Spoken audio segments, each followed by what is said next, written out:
Okay, so first things first, let's look at the keyword together. So I think it sounds like very elementary, but I do think we need to look at the keywords together. So this category, which will branch out into three subcategories, it starts with the name of the main category itself is called immersive learning experience. So if we look at the keywords here, first things first, the keyword as defined by Cambridge Dictionary, immerse is in this particular situation, the students, yeah, not the lecturers. I do have to keep you do have to keep that in mind, is that the students are completely engaged or involved in that particular course.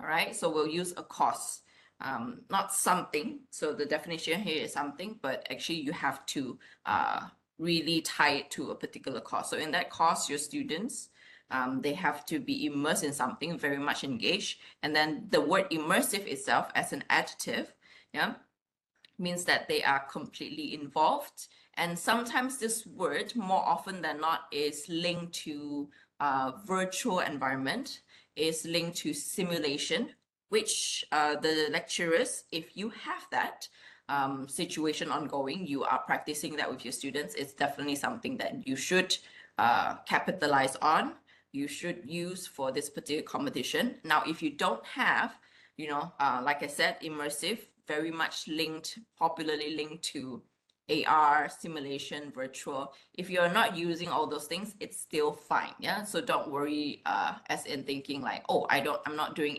AR, I'm not doing VR, then I can't join this category. Actually, it doesn't necessarily mean that. So, but the keyword here is definitely that your students should be immersed in that course that you are using for this competition. So it is definitely tethered strongly to a course, whether you like it or not, because later on we'll see it is linked to hasil pembelajaran, which goes back to your course learning outcome. So you have to base it on a course. If you have not, if you already have done a lot of things and you're just what do you call this, fine-tuning certain things, then yes, the concept here is it has to be tethered to a certain cost. So moving on from that first page whereby I defined the keyword here, immersive. So the idea here is when we say immersive, so I'm still at this page. Ideally, just remember something. You're not doing something like, especially if you're doing blended, for example, yeah. Your students are not just going, logging in, working on Google Docs and leaving. So that would be hard to justify the immersiveness. They're not just log in, edit a document, and then they leave. So that would be too touch and go. It has to be either more prolonged than that. They are probably revisiting something, and I would say they are probably working on something together. So going back to the keyword immersive, yeah. So if you have done something like you created a Microsoft Word file that everybody can edit together, but they just come in and then they leave, then unfortunately that might not be sufficient to justify that immersive learning experience. Okay, so just a little reminder. All right, so I'm moving on to the next slide now. The other thing to remember, just like what Dr. Amir said, the previous sharing was on assessment by Dr. Intan, and one more sharing was about, I think, teaching. So for AKIPP,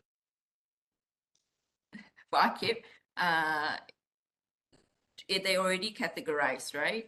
And then for that categorization, it's important for you to, when you want to compete, not to enroll in the wrong category. So if you are doing something assessment linked, then you should actually enroll in assessment.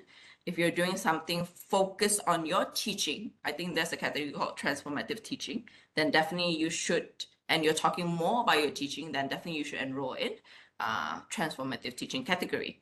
Because this particular category, it says immersive learning, and it leans heavily on looking at the students' learning. So you have to prove that learning, not so much about you teaching. because that would go to the other category, like I just mentioned. Of course, teaching and learning, they are essentially linked. But again, in this category, the teaching not necessarily done by you fully. And later I will elaborate using my example, whereby actually for the project that I used to compete last year, we didn't do any teaching, not lecturer to student, one-on-one, not in that sense, yeah? So it's less focus, less emphasis on teaching, more focused on student learning. And if we look at the way learning is done these days, learning can doesn't necessarily have to solely depend on the lecturer, not only on a teacher, but actually the students can learn through various means. So if you can prove that the students are learning, not necessarily just through you per se, but they are learning using, like there's asynchronous learning, they are learning with their friends, from their friends, for example, that is perfectly fine as well. And the definition here is taken from AKIPP, which I believe AKIPP, they also took it from AKRI, which is the higher level, the final stage of the competition, national level. So this is the literal definition. So that is why my slides are a mix of English and Malay, because I didn't want to change the literal definition taken. Yeah. So pembelajaran, and then belajar terlibat secara aktif. So that's the keyword. And then they are fully immersed in that sebenar. So there's three subcategories. So if you're not doing something bersemuka, it can be blended. And then later on, we can see that it can be fully online as well. So there are three subcategories, yeah, just to remember that. But here, the keyword's very important, that your innovation must meet these keywords. If you're focusing on assessment, then it's probably more ideal for you to enroll in another category, simply because the judges will look at those things. Yeah, the judges, if you're competing in assessment, obviously the judges will look more at your assessment. And for this one, the judges will definitely look more at the learning, and you have to be able to prove the learning. All right, so now I'm going to move on to the next slide. So I already mentioned just now. So in this slide, I'm just showing you that there are actually three categories. The one that I enrolled in was last year was the Maya. And I didn't, just to share for now, and later I'll tell you more about my particular project. I didn't really use all the tech. Well, it was tech-based, of course, but didn't use all the like AR, VR package, yeah? So if you have that advantage, go ahead. If you have those, why not? Yeah, because a lot of the lectures have done a lot of work. You have done a lot of work. You have experimented with different teaching and learning methods. So it's kind of like a pity if you don't take it, refine it, and join the competition. Because one thing it's self-satisfaction, and the other thing is what you're doing gets recognized by others. Yeah. So probably a lot of lectures have done different things, and if yours does not meet the first category, which is virtual, which actually virtual here, of course, the examples given can be AR, VR, but later on we'll see it actually also refers to the time, the SLT. And then we have the second one, which is a mix. So it's blended. You have a mix of bersemuka and online. And then the last one is fully face-to-face. Yeah. So depending on which way your course was designed, then you should definitely enroll in the category that meets your course. If you have changed some things in your course, then of course, later on I'll talk a bit more about that. Your table 4 has to be updated, yeah? All right, I'll go into each subcategory. Go into each subcategory. I'll zoom in a little bit. Okay, subcategory number 1. So I told you already, the contoh given, when the keyword here being immersive Maya, virtual, yeah? Virtual. The contoh given does mention VR, AR, simulation, MOOC, and LMS. So the one that I did was more, I would say it reflects more of LMS, which is a platform, a virtual platform whereby students can log in and have that online connection. But if you're doing VR, if you're doing AR, and you have put in the hard work, then definitely you should go for this category. But if you are not using those very high-tech things, it does not mean that you cannot compete. Yeah. Anyways, you need to, so these three key points here are very important. The second key point being that in that course, at least one learning outcome has to be linked, explicitly linked to that learning. So there's a course learning outcome. There are usually at least three, and at least for every course, there's at least three or four. At least one of it must be the one you're going to highlight. And I do encourage, I think only one, I think if you're having more than, because if you're linking to more CLOs, you're having to prove more. So it's not just a matter of, okay, I tell the story, it's like this, but you have to attach later on we'll talk about it, you have to attach the table 4, and during the pitching, it might be something that the judges will ask you about as well. So at least one course learning outcome, and ideally you keep it to just one, because it's if you link it to more, then having to prove it might be even more work. So that's the way I see it, yeah. And bullet point number 3, this is also very, very important. Bullet point number 3 for this immersive Maya category, you have to make sure that you're not actually meeting the student for the learning, okay? You're not meeting the student for the learning, and how do you prove that? That is again through your table 4. So waktu pembelajaran. As such, for this category, if you are going to compete, ideally, or not yet this time in the future, is that you choose a course that you don't have to meet your students, right? Instead of the course itself is designed that you have to meet your students, and then you tell them that you're not going to meet them, then it might be a struggle, because there are certain courses that are designed in such a way that actually meeting face-to-face is important. So, but then there are certain courses, like in my case, the course that I didn't have to meet the students face-to-face was their work-based learning. So their practicum, we call it practicum, yeah, whereby definitely it's not common for the students to meet the lectures, because the students are in their work-based internship phase. They're out in school. So it is customary for that particular course for the lectures not to see the students. So if you have a course set in that sense, then it makes set in that way, then it just makes more sense, yeah, rather than it's a course that you actually have to meet the students and you like do a lot of changes intentionally so that you don't see them. So that's the way, again, that's the way I see it. Now, so that's for virtual, okay? So I've explained the three bullet points here. Now that's fully virtual. So by right, you are more than 80% of the time in the SLT, you are not going to see the students. So ideally, you see them only using that virtual, that simulation or the LMS platform that you're using.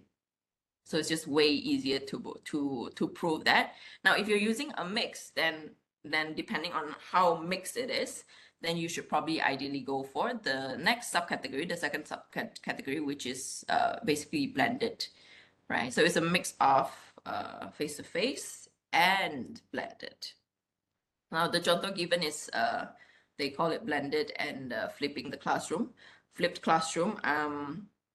If you're not familiar with that, basically, instead of the students coming to see you first, to see you and then do the exercises, you actually make sure that they go through some content first, and then when they come to class, they're supposed to just discuss and do the work. So it's flipped compared to the traditional classroom. Now, if you're doing something whereby you are mixing that face-to-face, and you are also seeing them, and you can justify that, you know, there's that harmonious blend, I would say. Is not incongruent, but it is congruent, then you should definitely go for blended, yeah? So again, I joined the fully virtual one. So this one is the blended one, blended subcategory. And but similar to the second bullet point here, similar to all the other categories, you actually still have to link it to at least one CLO. And I do encourage you to link it to just only one CLO in your table 4. Now this one, the SLT should be between 30 to 80%. So please check your SLT in your table 4 if you have made changes and you haven't updated, then you need to update. So the third bullet point here, it says that between 30 to 80% of the SLT should be done digitally. So that's a huge range though. So it's a really huge range.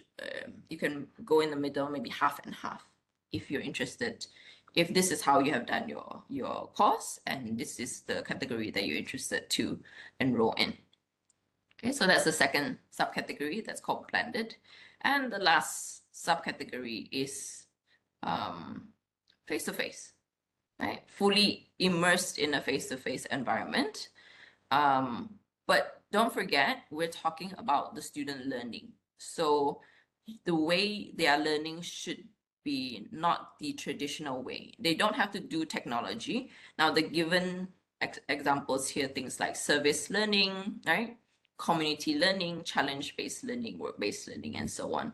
As long as you can prove that they're not doing something the conventional way. And later on, as part of pembuktian, as part of the evidences, you can show that indeed it has changed. Then you can also enroll in this immersive bersemuka. So bullet point number 2, same across all categories, and I think same across the assessment category and the teaching category. It has to be linked to at least one course learning outcome. And then this one is the opposite of the first subcategory just now. So this one, you have to make sure that more than 70% of the SLT takes place in the form of face-to-face, physical face-to-face mode. So those are the 3 subcategories, and it is a good idea for you to just check and make sure that when you do enroll, you are in the right category. Okay, so I'm going to move on to another page now. Having talked about things like, and also I think I already gave you the clue as to how it is checked or proven. Talking about things like CLO, talking about things like SLT. So you must have your updated table 4 attached and ready, especially for pitching, whereby, because we're talking about learning, but in your table 4, of course, with the CLO, and then there are parts that show assessment, there are parts that show the teaching and learning. Yeah, so those have to be aligned and updated if you have changed certain things. It wouldn't be advisable to change the CLO and PLO just for the sake of this project, because as per usual, major changes in the table 4 by right has to be presented to your program and has to be endorsed at the faculty level. So I just need to remind everybody about that. But changes with regard to teaching and learning methods, with regard to the assignment, I think that's still fine. So because like we said, by right, when you join the competition, what you're doing is different from what it has been previously done in previous semesters. So some changes are expected, but nothing that would drastically change, for example, the PLO. But that one, you would have to make sure that your program members have already agreed to that before you can change, yeah? So table 4 has to be updated to reflect the innovation, the project. So if you're joining, for example, virtual, by right, that table 4 has to show that indeed the SLT is aligned. And then your course learning outcomes. Your course learning outcomes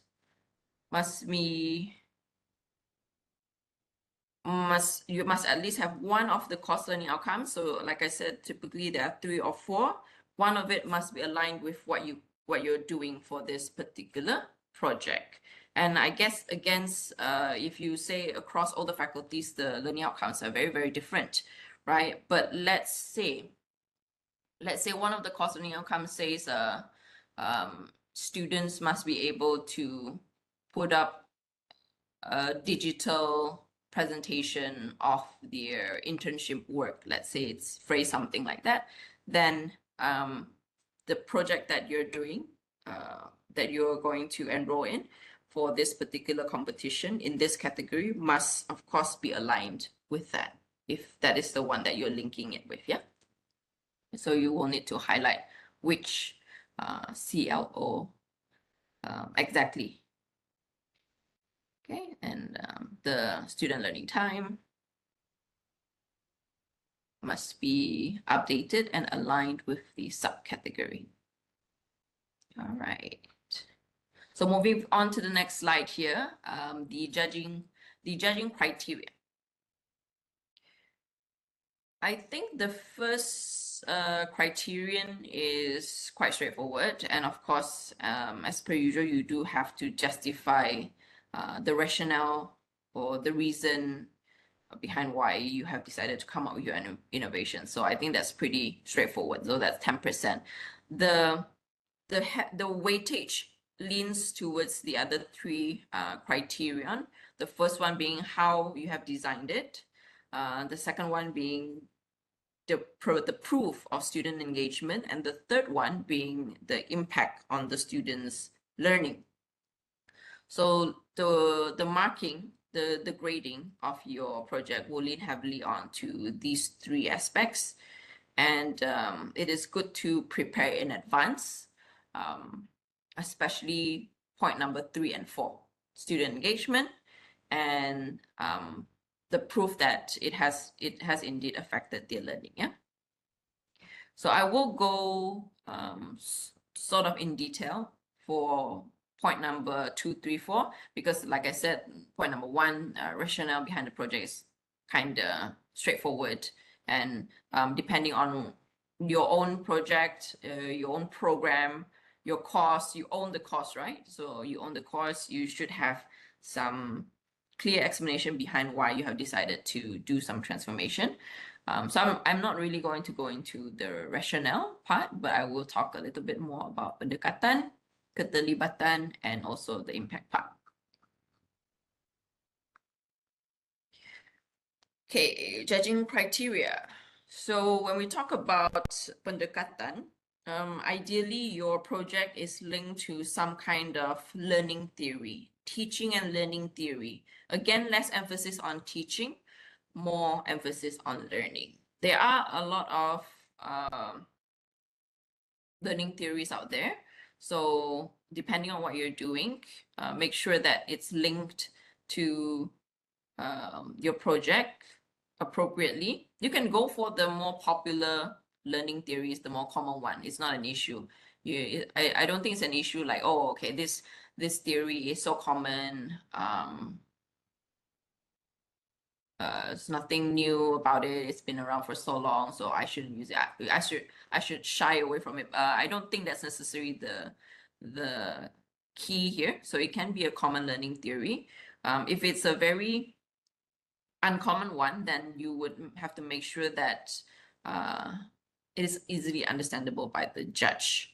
So for my project, the theory that I used, the judge was like, oh, I know that theory and I use it. So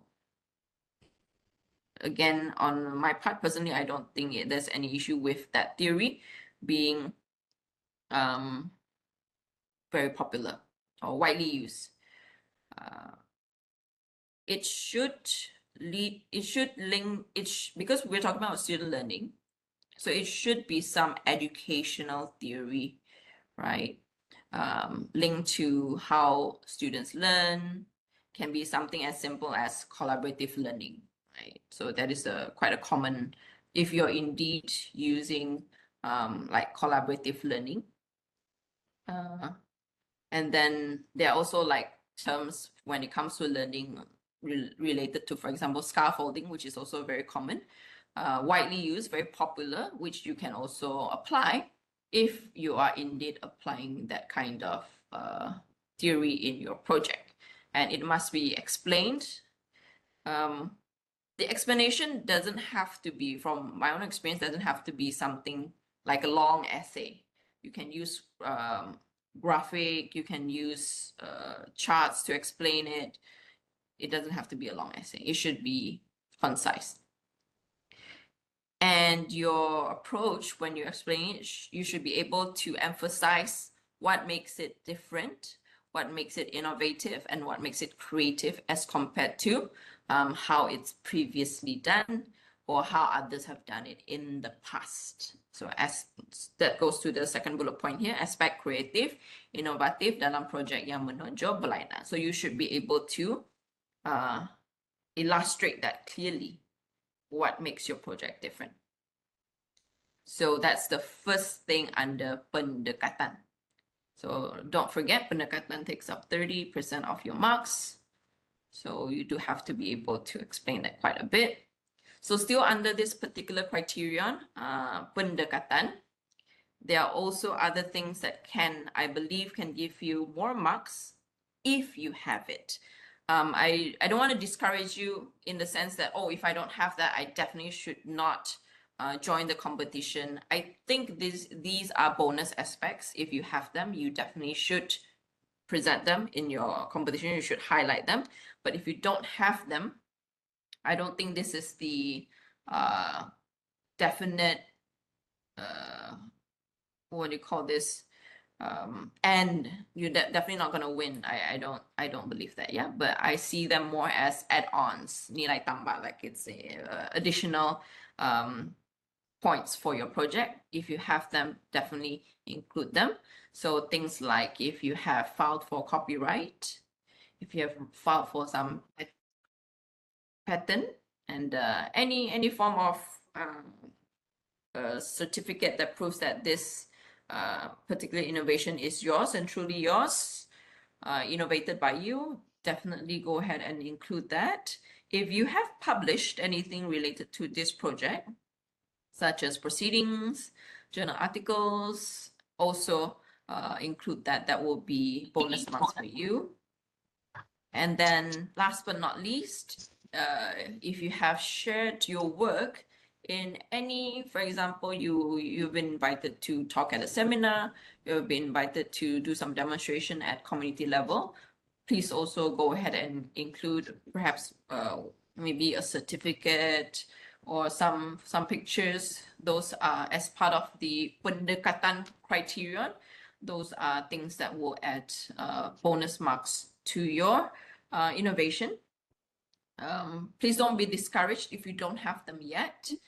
It doesn't mean that you're definitely going to, not going to qualify or anything of the sort, but these are good things to think about as well when you join the competition, yeah? All right, still related to pendekatan. So 30% pendekatan. It is also a good idea to be able to explain how your innovation has been designed systematically. If you have piloted it before this particular course, maybe you piloted it with a small group of students, go ahead and show that, go ahead and report that in the form of a graph, in the form of pictures. Those are just additional information that will help you prove that your project has indeed gone through refinement process. Yeah, it's planned systematically, right? So as the point here states, your explanation for how the innovation has been designed systematically Now, if you have not run some very detailed pilot study, don't worry too much about that as well. If you have, definitely go and report it. But if you have not, it's just like the previous slide just now. I don't think that's the end all of your project. So, but it's just good to be able to show, for example, you have tested it with some people, and these are the results, and then you are now implementing the second more refined version of the innovation during this course. So that's the idea here. Yeah, that's the idea here. If you have done that, that's perfect, because that's very, very useful data for your innovation. Okay, I think this should be the last part under this criterion, sorry, pendekatan criterion, 30%, and this is the last aspect of within this criterion that you have to elaborate. So these two things, if you can explain, I think again that would be ideal, whereby you are expected to talk about how your innovation can be applied in different contexts or can be expanded. So the two keywords here, transferable and scalable. Transferable and scalable. It's not just fixed within one course only, and therefore can never be used on another group of students, can never be applied in another course. The concept here is that it shouldn't be that way. So it's good here for you to be able to explain how your innovation is very adaptable. Yeah, can be adaptable, can be tailored to different groups of students, and can also be used by other lecturers in other courses. So these are the two last aspects in the pendekatan criterion.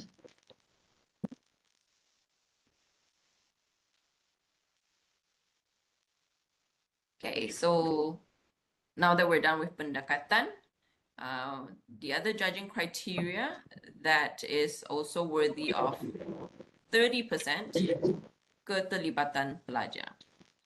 Now the contoh here is taken from the official definition, yeah.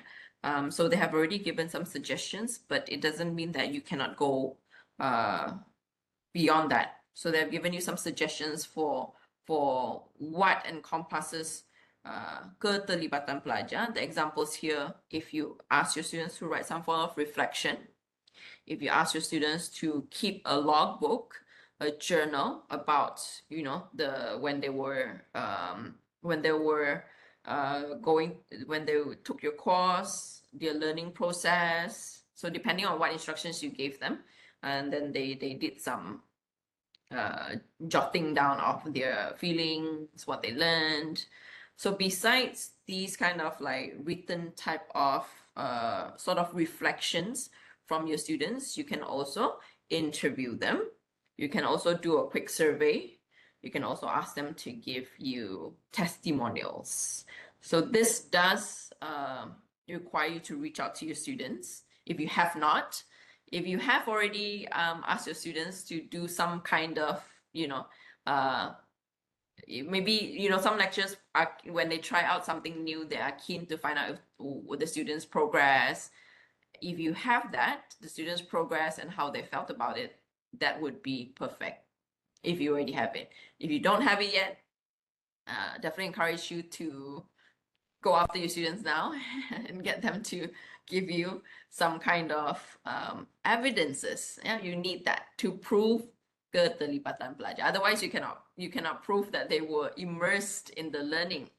So other forms of evidences would be pictures that you have either taken when the students were immersed in the process. So because in my when I enrolled in the competition, it was virtual, so I didn't have pictures of students in front of the laptop. I did not have that, but I had the work whereby they were like leaving comments.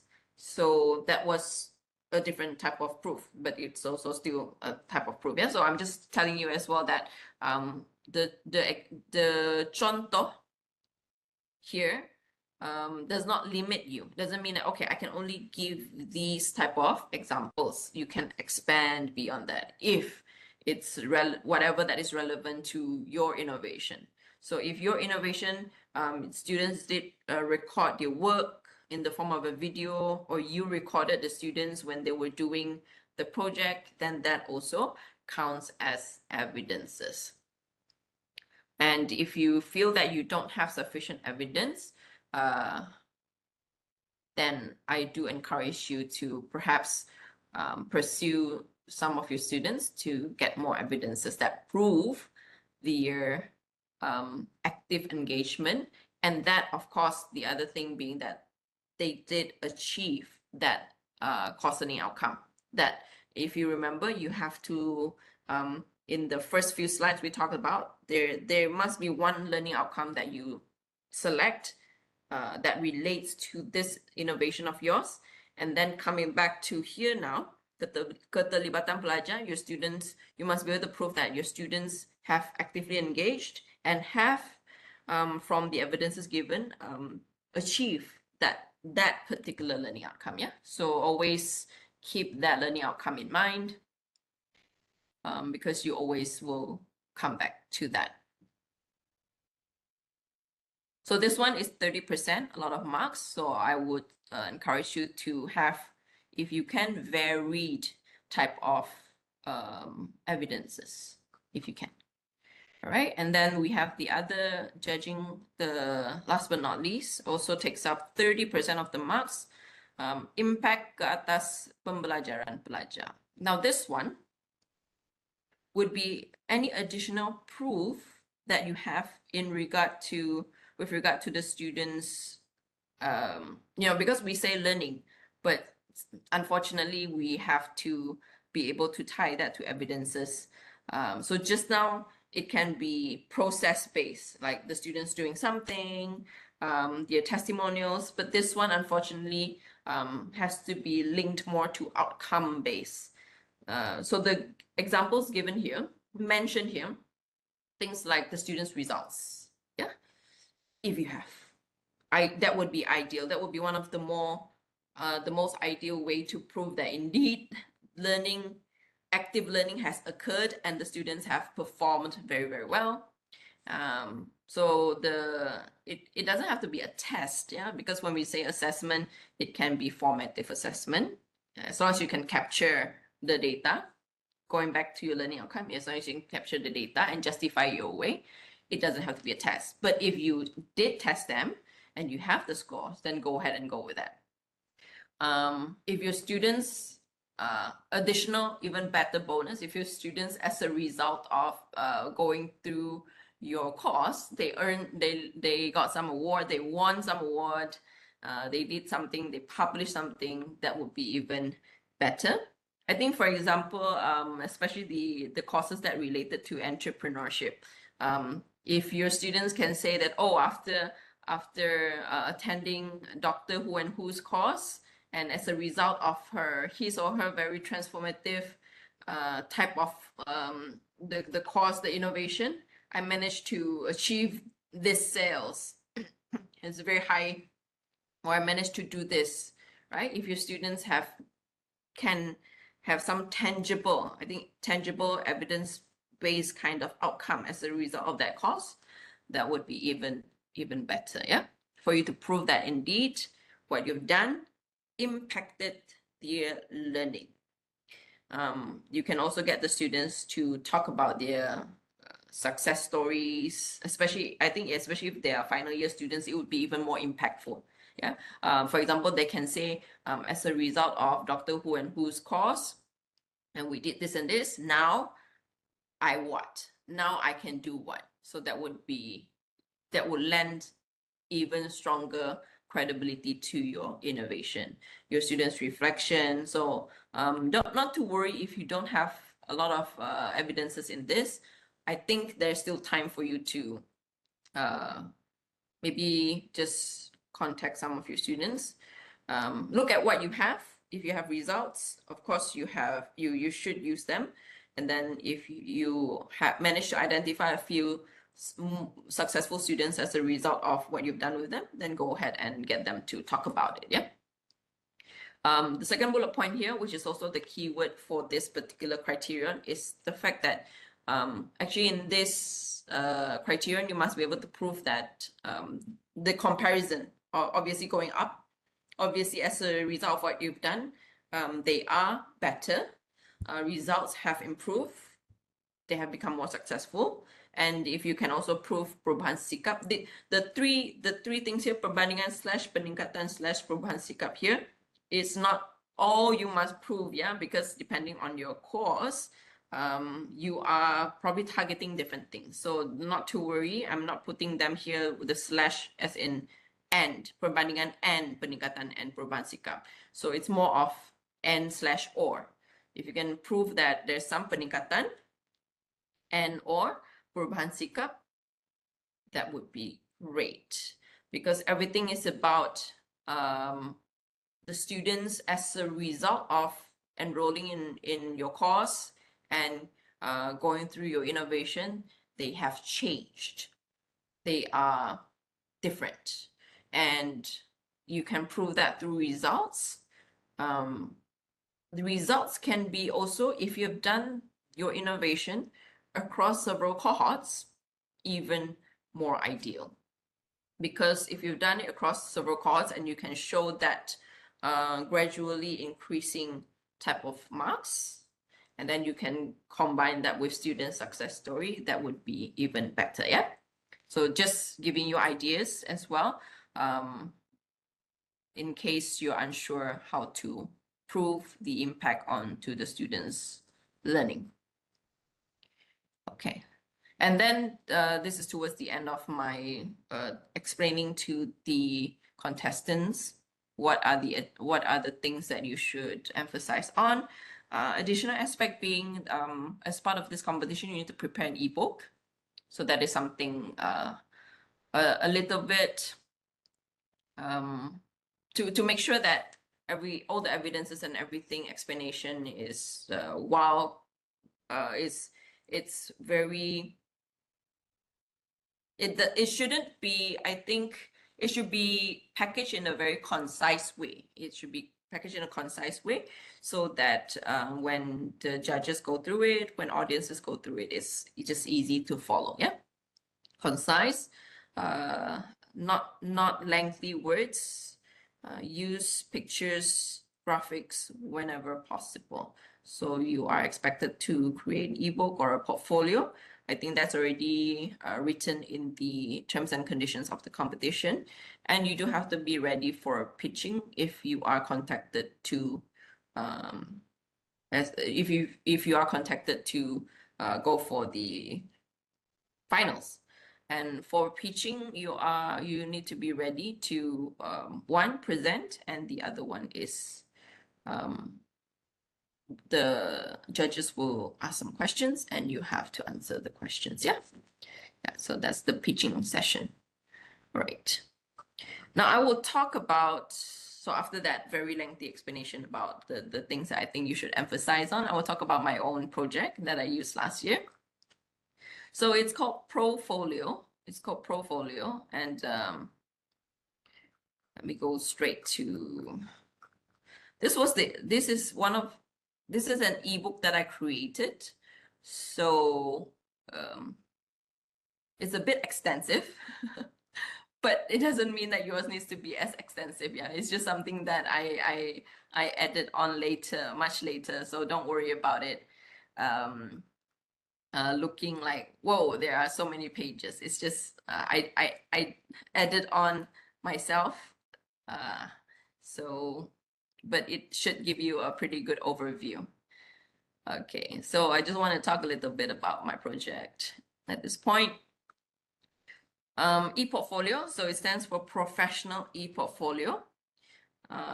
It was done when my TESOL students in their final year, they were on their practicum. So like I briefly mentioned just now, I didn't have to see them because during practicum, they're all posted in schools practicing. And the only times that we would see them is when we go to observe them.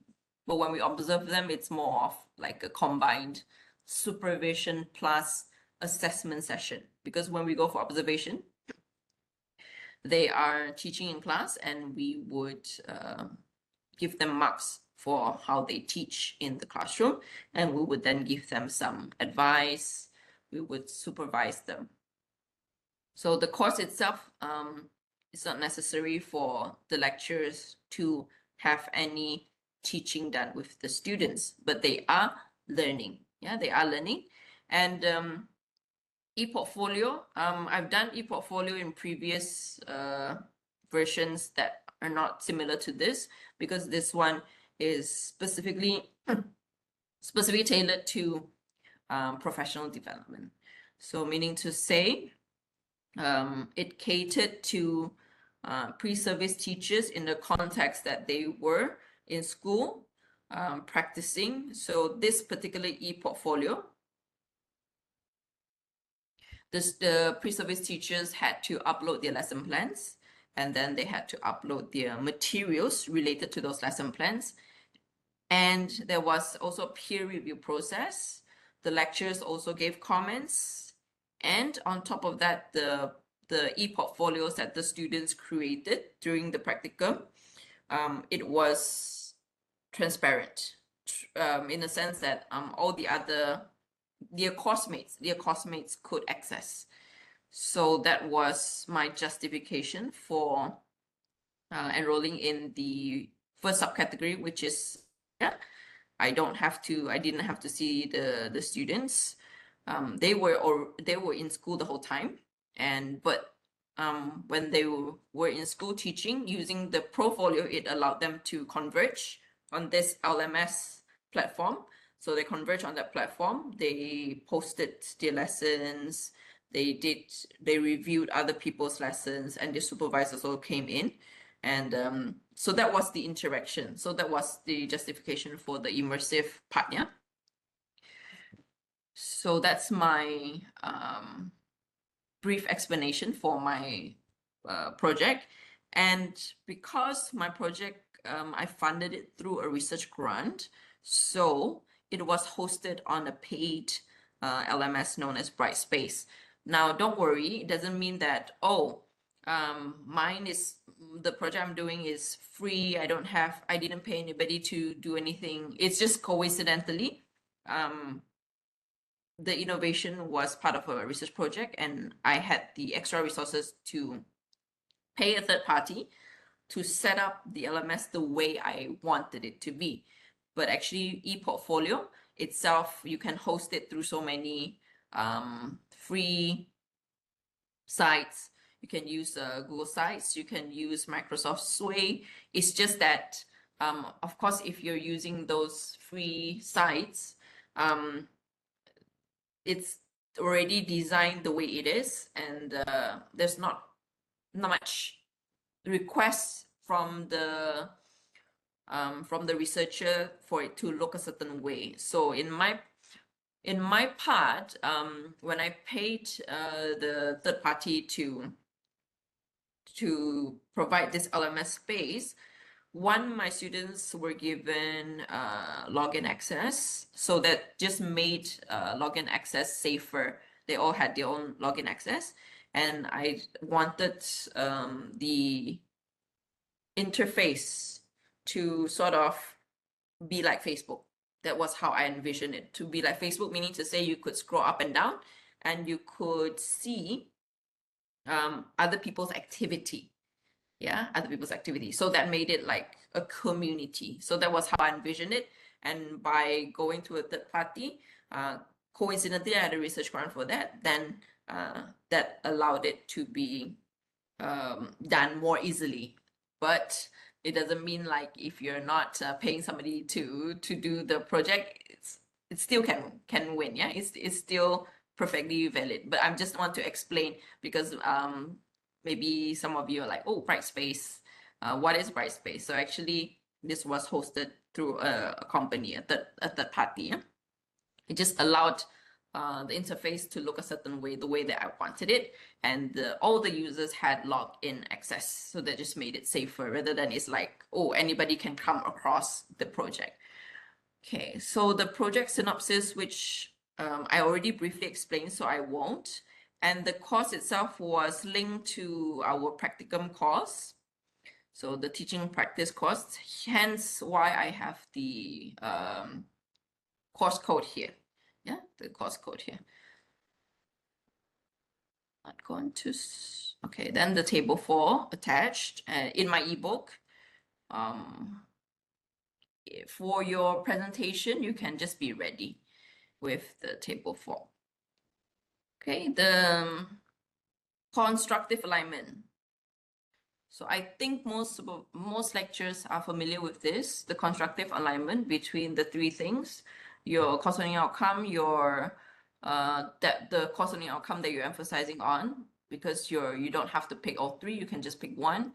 The teaching and learning method, and also the assessment. So the 3 by right should be aligned, and you should be able to explain that clearly if you are asked about that. So what's the issue that prompted you to come up with this particular innovation? It doesn't have to be a national issue, but if it is, why not go for the national level explanation? It can be a program level issue, it can be a faculty level issue, yeah?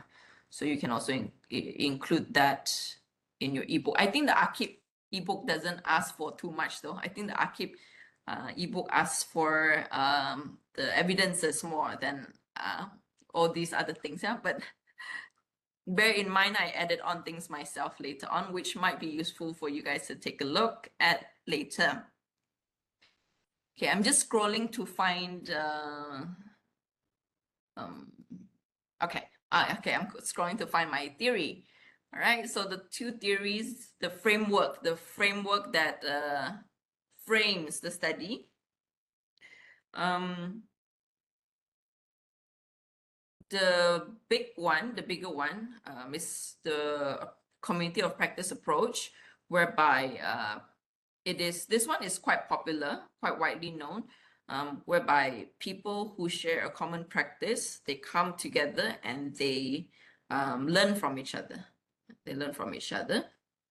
So like I mentioned just now, me using this theory, one of the judges said she is familiar with this. Probably she uses it as well in some of her research projects. Yeah, so no need to shy away from using widely known theories and approaches.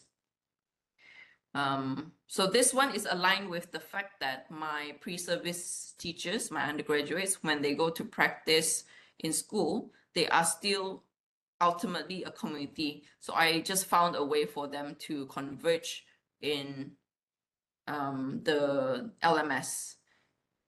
Meaning to say, the way that I saw it, they were all working in different schools, but they still needed that support and exchange with each other. Because when you are practicing in school for the first time, ultimately, it is a very daunting, very stressful time for our final year undergraduates, because, you know, after 3+ years of theory, you are suddenly out in school. You're suddenly like a teacher.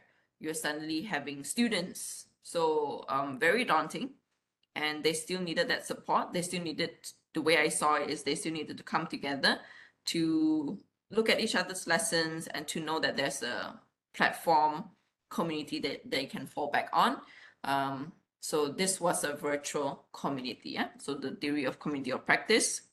And then the connectivism learning theory, whereby your teacher, another person, another expert is not necessarily the only thing you learn from these days. You can learn from a variety of things, a variety of resources using technology. So that was the other theory that anchored this study on, because we weren't having, me and my students weren't having face-to-face lessons anymore.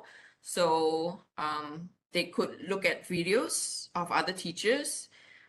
They could look at articles to get ideas for how to do their lessons, so they weren't 100% fully dependent on their lecturers anymore. So the ability to find knowledge through other means. Yeah. So this was my framework.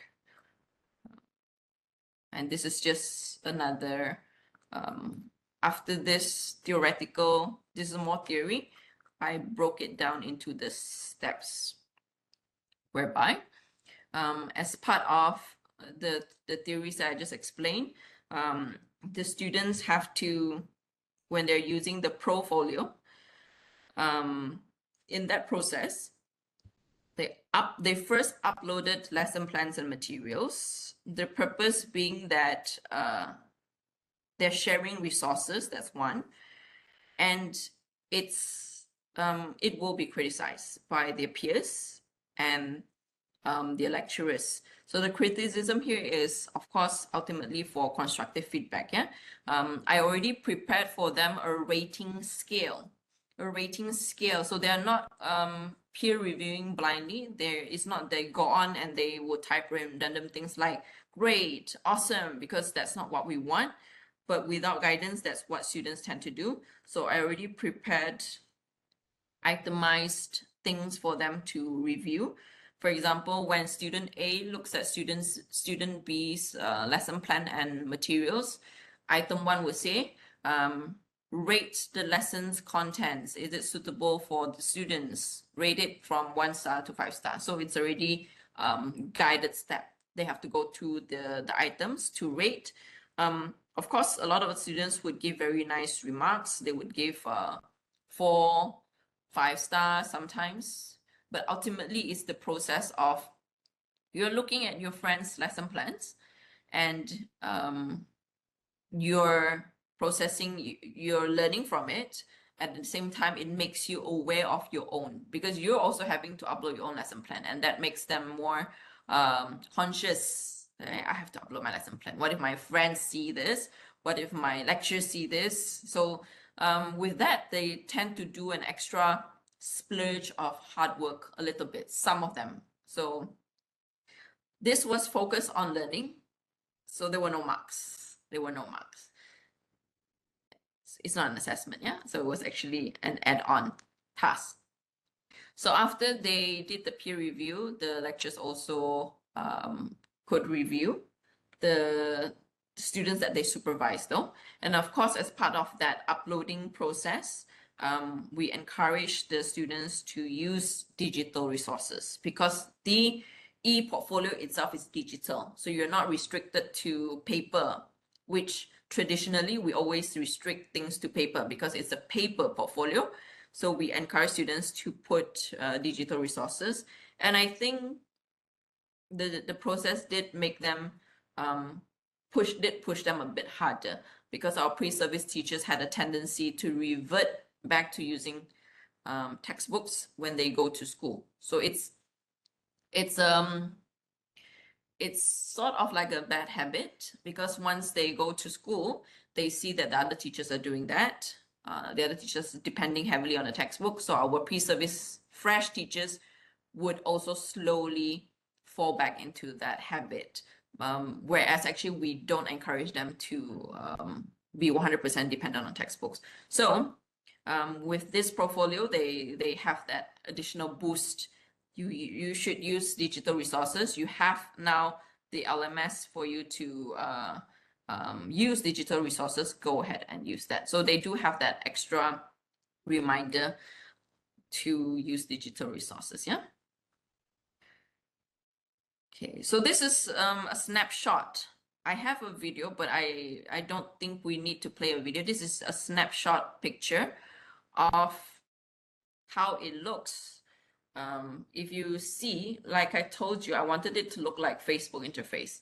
It is not as colorful and engaging as Facebook itself, but the interface, when you scroll up and down, the students and the lecturers would see the names of all the students and what they posted. So the way I envision it, like Facebook, just not as colorful, because Facebook, you have a lot of pictures, right?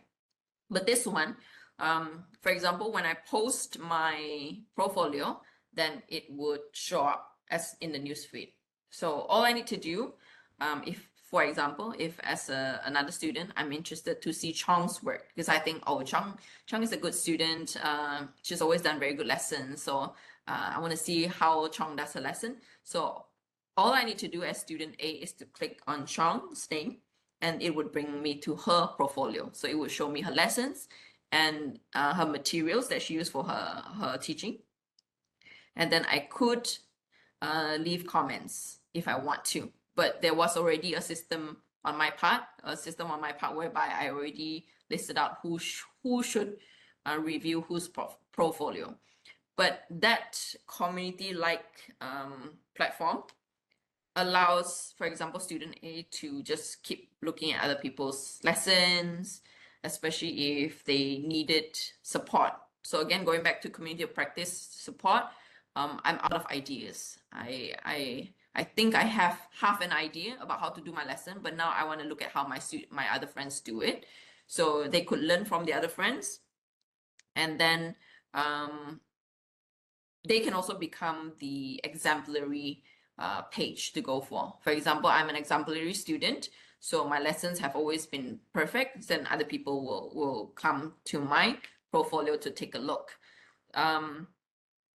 So that also, I think, justifies the immersive part when I competed in that category. The immersive part being they come together, they can see each other's work. They definitely reviewed somebody else's work, and the lecturers also reviewed their work. And there was that, it was not a one-off thing. There was interaction among the students and students with lecturers. Yeah. So going back to the keyword immersive. So this is just the guideline that I gave the students what they needed to do, because of course, if we don't tell the students what they need to do, they will do very differently. So these are all just snapshots of the outline. This is the peer review that I asked them to do. So it's already, like I mentioned, it's already guided. Instead of allowing my students to just go in and just comment, lesson is awesome, which our students definitely do if you ask them to peer review without guidance. I already had a structured way for them to do the peer review, yeah? Okay. This is useful. This kind of chart is useful for when you want to explain the difference before and after. Okay, I'm gonna move. It's a lot of things. All right, I want to talk about this one. A lot of things in my ebook. This was the module that I came up for my students, actually, because without proper training, without proper briefing, and without a proper guideline to fall back to, students would be all over the place. So I came up with a module for the students, whereby when it comes to instructions, when it comes to samples, when it comes to the steps to do, even like what to click, how to log in, it's all in the module. And I got the copyright for the module. So this was the add-on bonus for me. Yeah, it was copyrighted, and I have the my IPO cert when I competed in AKIPP last year. Now, if you don't have this yet, I think, and you're in the process of filing for my IPO, I think that's fine. Or you're still doing certain things, you haven't formalized it, I think that's fine. But if you have any kind of copyright as a result of your innovation, you should definitely use that when you compete, yeah? And also I have publications. Coincidentally, there was a joint publication with my colleagues from Nottingham University, Malaysia, because they were also doing PROfolio. So what happened was that they contacted me saying that, they were going to do digital PROfolio and they wanted to use my module. So I said, no problem, gave it to them. And I'm not sure how much the dependency on my module was, because like I said, it had all the steps, including how to log in, including samples of other students' work, because I have already tested the PROfolio in previously before this, before the final implementation. I'm not sure how much Nottingham depended on this module, but I gave it to them to use. And as a result of that, we had a joint publication when they used their PROfolio. So those are all things that if you have somehow disseminated your work, disseminated through sharing in online platform, if you have gone to other schools to talk about it, or if you've gone to some institution to talk about your work, go ahead and attach those evidences. Yeah. Right. Let me just take a look at what else I want to, and of course, any other certs, publications that you can include. Okay, looking at this one, maybe I'll talk about this one. You can include students' results. Yeah. I've blurred out, I've covered the left side because those are the names and metric number. Yeah. You can include results to prove the impact on student learning, and any other evidences that can help your case to show that the students they definitely have some before after comparison, and of course to see that going up, right? And then of course I have the evidences of students' work. I mentioned just now I didn't have pictures of students sitting in front of their laptops doing the work, but I had evidences, snapshots of the work. So I blurred out the one student's face just in case, because otherwise I have to ask each and every one of them for permission. Although I'm pretty sure they're okay if I ask them. But yeah, it's the correct procedure is to actually ask them first. So I just blurred out the faces. Yeah. Yeah. So the work here. Sorry if I'm scrolling up and down. Their work here, everything is captured. I don't have pictures of them in front of their laptop, but their profile page, their lesson plans, their materials, I have them. Their peer review, and also the review from the lectures, I have them. So those were my evidences. So these are all the snapshots of their work. I have them saved and have them the screenshots of their work. Using when they were using the PROfolio. And on top of those screenshots, actually, I also collected data from interviews. So I also included that. Just excerpts of the interviews. I also included that, yeah? So these are the excerpts of students' interview.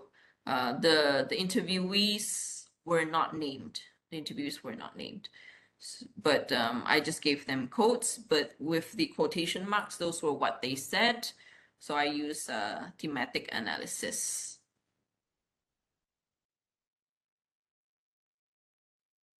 Just hold on, let me just scroll down a bit to see what else I want to talk about, because it's a lot again. Okay, so that's my students testimony if you can contact your student. But I think overall that's it. I don't think I missed anything. So hopefully I managed to illustrate the example using my project quite well, because sometimes I jump here and there with my explanation. Okay. So I'll pause here for any questions from the audience. Maybe there are things that I didn't explain as clearly as I should have, or they're just questions about your own innovation. So I'll just stop here for you to ask me. Yeah, very good morning, Dr. Amir, Dr. Yurawati, and the others. The very interesting presentations, and I'm interested to join the immersive competition by this year. Okay, and one question is basically maybe to Dr. Amir also. Dr. Wirawati, whatever can answer. Based on my understanding, basically in the immersive category, do we need to show the different cohort feedback in terms of the performance of students learning? Thank you. That's all. Thanks, Dr. Safri. Dr. Wira, you want to share your experience? Does this involve several cohorts ataupun this just started last semester? For this particular course, I didn't manage to capture the evidence from one cohort to the next. I had that, but it was not, I would say it was not continuous enough, as in like I had, for example, 3 years in a row, but I had data from the previous cohort and the cohort whereby the year whereby I implemented the PROfolio. So I would say it is not compulsory, but if you have that, it would make your case stronger. That's the way I see it. If you don't have it, I would say don't be too worried. But if you have been doing transformation in the learning across cohorts, and that evidence you can capture and you can use it to justify your innovation, go ahead and use that. That would just make your innovation much stronger. Just want to ask lah, Dr. Wira, what course is this? What is the name of the course? T40108, teaching practice. Teaching practice.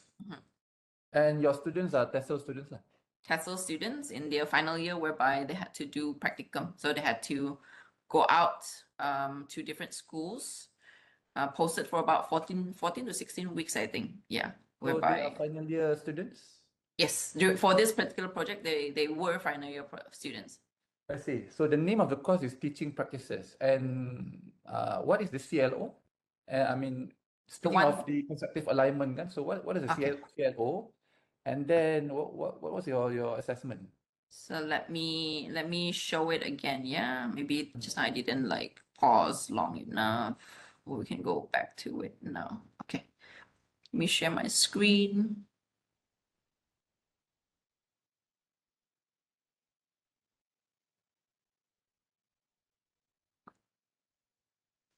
All right, so the CLO that I used was CLO number 3, implement teaching. If you can see the red box, and then that's actually meant to look like a triangle, yeah? Because constructive alignment, it's a triangle. CLO number 3, implement teaching and learning based on planning with application of 21st century skills, exactly as it is taken from the table 4 at the time. And then for the assessment, students would be assessed for when they deliver the lesson and the learning, the teaching and learning activity, one of it, and like I put here, new. So that was my emphasis on that, the difference, yeah, the highlighting what's done differently from previous. So previously we never had an online or digital portfolio. The students always had to create paper portfolios. So the new in I especially put it there so that it would be highlighted, was the PROfolio, whereby in alignment with that learning objective, implement teaching and learning based on planning. So they always have to have planning, lesson plan. With application of 21st century skills, the learning is they have to have the PROfolio, and then the assessment is they actually have to deliver the lessons. So the CLO is that the students have to plan, right? They have to do a teaching and learning plan, is it? Yes, they have to. And the old practice was everything was done manually. Yes, paper, yeah. Paper-based lah. Yes, fully paper-based. The new initiative is that you introduce PROfolio. Everything is digital. Digital, and they could see each other's work. So with that physical portfolio, you're in the school by yourself, but you know you can't, if your work is good, you can't share with other people. If your work is not so good and you want to refer to your friends, they are in another school. Yeah. Okay. And how do you create the immersive environment with them during the whole 14 weeks of lectures, 14 weeks of lectures. How do they get the immersive learning experience? The PROfolio is the Platform. the tool, right? Is the Yeah. tool, correct? It's a tool. Right. So the concept here, because like I did say, if any of the lectures are just asking the students to just hop in on a Google Doc and just do some editing, and that's it, then I feel more has to be done to make it immersive. So I think the immersive here is the fact that, one, without the PROfolio, the students would not have been able to converge on that digital platform. So the PROfolio allowed them to converge, and they could communicate with each other among themselves. They could leave the comments. They could look at other people's lessons. So when they're looking, they're not just like, okay, that's just how it is. But as part of peer review process, they're supposed to be thinking how good that lesson is, but it also makes them self-aware of their own lessons, because they also have to post their lessons. And it's not a one-off. So it's not like, okay, I just comment and then that's it. So after they comment, the lecturers comment, they're supposed to implement the lesson, and then they're supposed to do it another cycle again. So it's not just they jump on and then that's it. Yeah. I see. So do you mind to share what were the what do you call it? The specific challenges or gap in the learning experience that prompted you to design such a learning experience solution? Well, if we're looking at the bigger scale, and I did include in here, is the fact that actually, by right in school, we're supposed to teach more digitally. I wouldn't say fully digital, because obviously there are some rural schools with all the difficulties, but by right at this stage, as stated in our blueprint, as mentioned in so many channels, I think we have moved past that basic resources kind of challenges, whereby we say, oh, we can't teach digitally because there's no internet. We're not supposed to be there anymore, but unfortunately we are still there. And a lot of the more senior teachers, unfortunately, they have a certain fear and anxiety of using technology. Now, I think, of course, that's hard to change because of the digital gap, you see, because they are from another generation. But the fear is our young teachers, the ones who are fresh, being influenced. So I think I did mention just now that when they go to school, actually the way we teach them at the faculty is you have to use technology. But when they go to school and they see the other teachers using minimal technology, it's extremely easy for the young teachers to fall back and depend fully on textbooks, which we don't want, because a textbook is just a textbook. It's not the Bible in the classroom. And our teachers are supposed to be using technology in the classroom, because if you're not using technology, then your students will not be able to use technology. So it's sort of like a ripple effect. And going back to your question, Dr. Amir, is the fact that we're also trying to counter our students, our young teachers' dependency on textbooks, which I have seen when I go to school. When I observe them, they just take out a textbook. So we don't want that, because we have trained them so many years. We say you have so many resources, why not you use those resources? So we don't want them to fall back on that. Yeah, interesting. So it's a immersive learning, fully online, kan? So the requirement is that you need to have at least 80% of SLT. Yes. Via online. So how frequent do you communicate with the students and throughout the whole semester? Because 80% everything is being done via online through this what do you call, what's the name of the platform again? I can't. Brightspace. Via Brightspace. Brightspace. So actually, yeah. Actually, the students, they had their own supervisors. Oh, okay. Yeah. So then usually they link with their own supervisor because we have like a whole group of them, right? We have about, for this particular course, we had about 30 plus, but every year from then onwards, we have increased enrollment. So right now, the latest cohort, we're about 60 plus. So they need their own supervisor. So they usually, when they're out on practicum, they link with their own supervisor. On top of that, this PROfolio was additional. So I'm also communicating with them about the PROfolio. They're also coming on the PROfolio, yeah, to communicate with each other. But this is additional. They do have their own supervisors to communicate with on top of this. And I'm just wondering, how long did you take to design this PROfolio ni? Like, How long? yeah, because you have the framework, all those things, can all the planning. Okay. So it is a continuation from my previous work, my previous study, whereby I did e-portfolio as well, but only for academic writing. And the audience, the users were just students, undergraduates who took academic reading and writing at PPIB.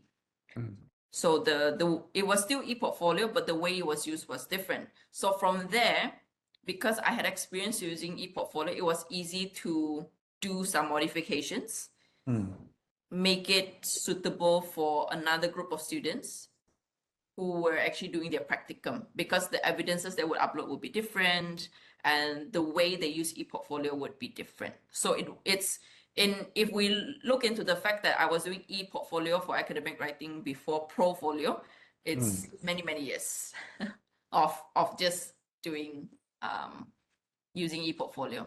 But for PROfolio, purely for PROfolio, I would say, so I told you the semester before I already tested during one particular course. Yeah, and then only I ran the full one. So I would say that whole duration may be about a year. And then, of course, to collect results, to collect data. Yeah. How much did you pay for the Brightspace?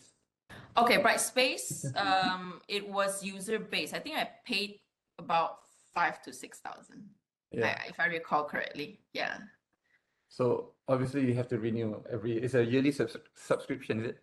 Yes, unfortunately, because the research grant, the project has already ended. So there's no way that we can continue funding for Brightspace.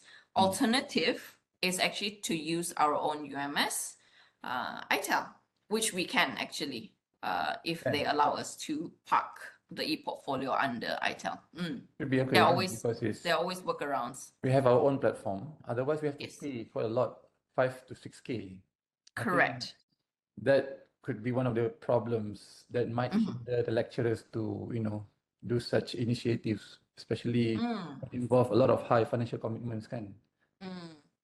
Yeah, but I need to just remind everybody, it's just coincidentally I had a research grant and it just made things easier for me to pay another third party to set it up the way I wanted it to. And then they had user access. They had their own usernames and passwords.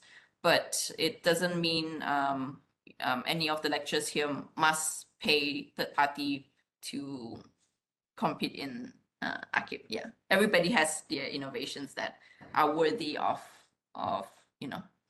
recognition. What were the feedback from the students after they experience your PROfolio as part of the immersive learning experience? So coincidentally, because it was also part of a research project, so we did collect data. Students' part, and from what I witnessed, what they did, they actually like this kind of thing. They like this kind of thing. It's just personally here, I would say it's the buy-in from the lecturers, because it is additional work. Everybody's very, very busy. We're adding another thing whereby I do get it. It's like we're already doing paper portfolio. Now I'm telling the lecturers, okay, you have to log in. You have to comment on your students' work. So what I observe among the students, they actually like and can decorate the profile page. Probably it's more relevant to their age, you see, and they are more digitally savvy than us. But the buy-in from the lecturers, that's a little bit, to me personally, the tougher one, having to get them to be as invested, because obviously I'm invested because it's my project, but the other lecturers for me to say, hey, can you log in? Because this was not just me, because I had 30 over practicum students, right? And I couldn't possibly go into all their portfolios to take a look. So I needed the cooperation from the other lecturers as well. And that buy-in to me was personally the more difficult part, whereby everybody's so used to doing something the old way. And then on top of that, I'm adding another workload on top of that. So that was hard. But if we invest in it, I can only see positive outcomes. Invest in it as in like we use it. We get the students to use it. We also use it. There can only be positive outcomes because we want teaching and learning in school to be digital. Because the delivery is most of the time is being done online, kan? So what about those students yang ada difficulty in terms of, you know, getting a good connection or network? Because especially those in remote areas, because I think, I don't know whether during the semesters that this thing was conducted, I'm not sure if everyone was at the college ataupun they were everywhere. Could be in di rumah kan, ataupun somewhere remote area. So do you face these kind of challenges from the students? I think they had, but a majority of our students are posted around KK area. So I think the furthest we had was like Tuaran and Putatan. So because we requested for KK areas, otherwise, let's say if we allow the student to go for practicum in KB, KM, that would mean me having to drive there just to observe. So, but we had a small group of students at Felda, Tawau, and Felda. I think Lahadatu. The students still did it.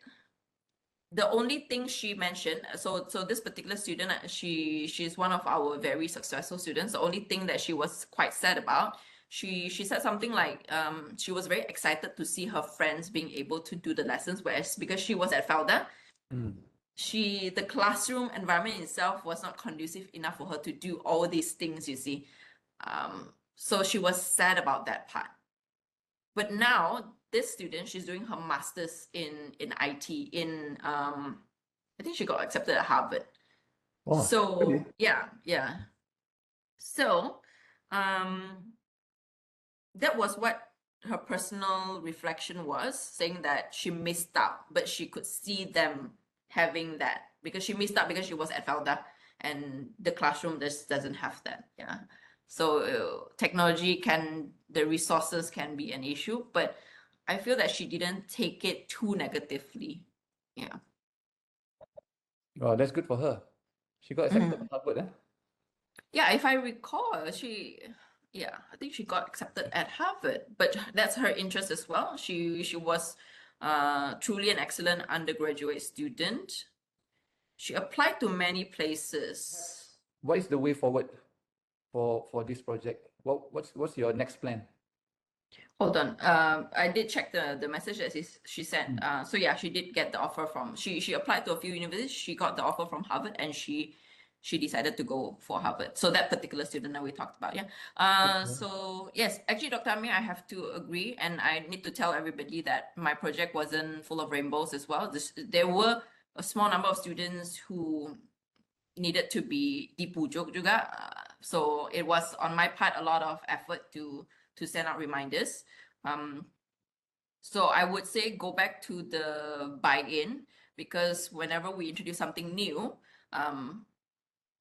people will be resistant, right? Somewhat resistant, because it requires them to learn something new and do something differently. So the first thing that comes to their mind is like, what do I get from this? Students as well, lectures as well. So I think it has to be, by right, it has to be slowly, progressively introducing, because we can't get people to immediately be invested as just the way we are, right? Like we want the change to be done, but progressively build it up. So actually, ideally, the project has to be